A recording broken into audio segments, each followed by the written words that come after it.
Let's paint watercolor roses and later I'll give away free slots for this Skillshare class. Good day, everyone. This is Teacher Bianca, and I'm Teacher Bianca.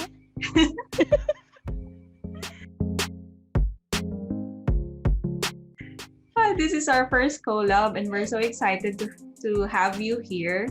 And we will be doing this simple watercolor calligraphy project. So I will do the rose. I will teach you how to do this semi-loose roses. I will be also teaching you how to do watercolor calligraphy like this bloom.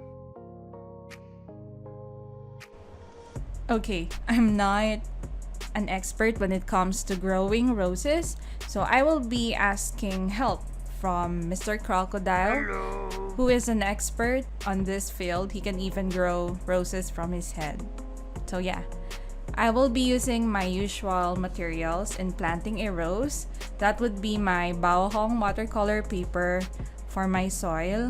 And I will also need a mop brush. This one is by Mont. Let's use this to dig the soil. And then we'll need fertilizers. And I will be using my Holbein watercolor paint for that.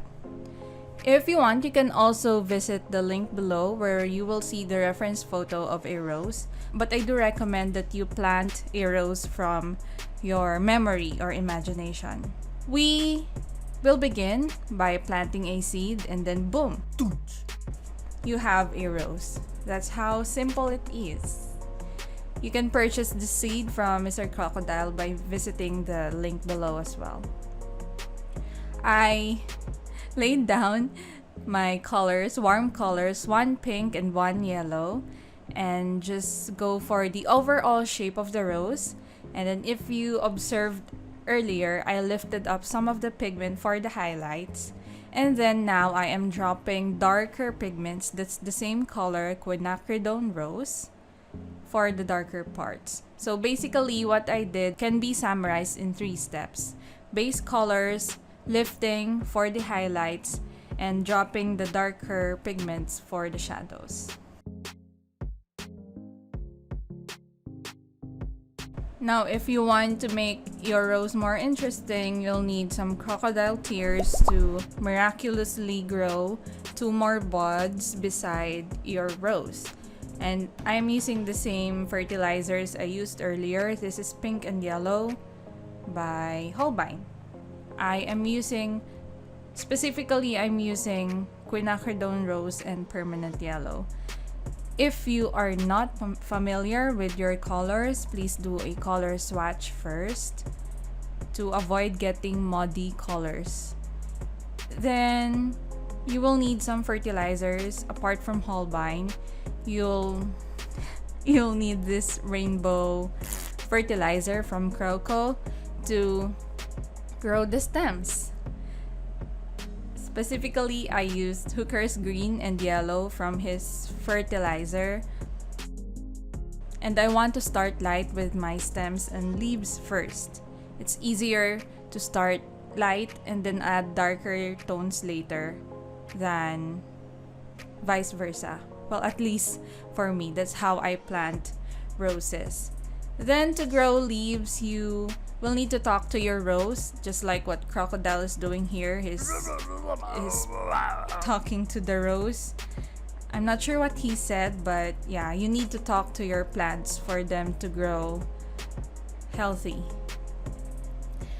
Then for added interest, I use the same color pink, and mix that with my Hooker's green. That is because they are lying opposite on the color wheel, complementary colors. They work so well. So the traditional pair would be red, green, orange and blue, yellow and violet. But since pink is near red and red is opposite, they could also work.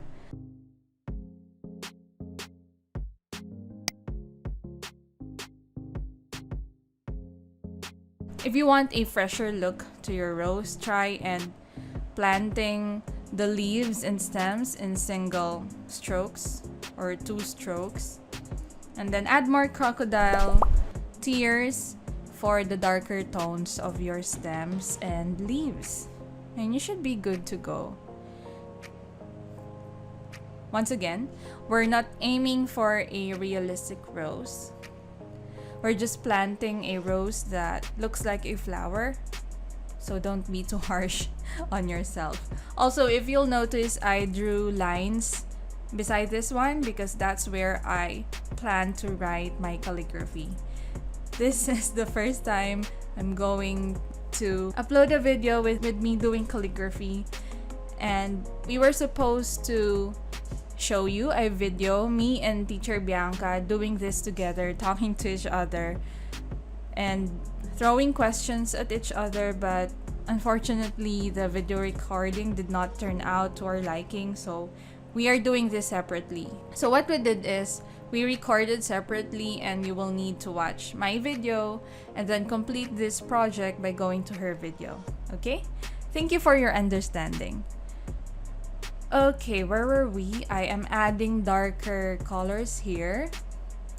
From time to time, I'm looking at my reference photo, but I'm not stressing too much about the details. As long as the petals look like they are separated from each other, then that would be more than enough.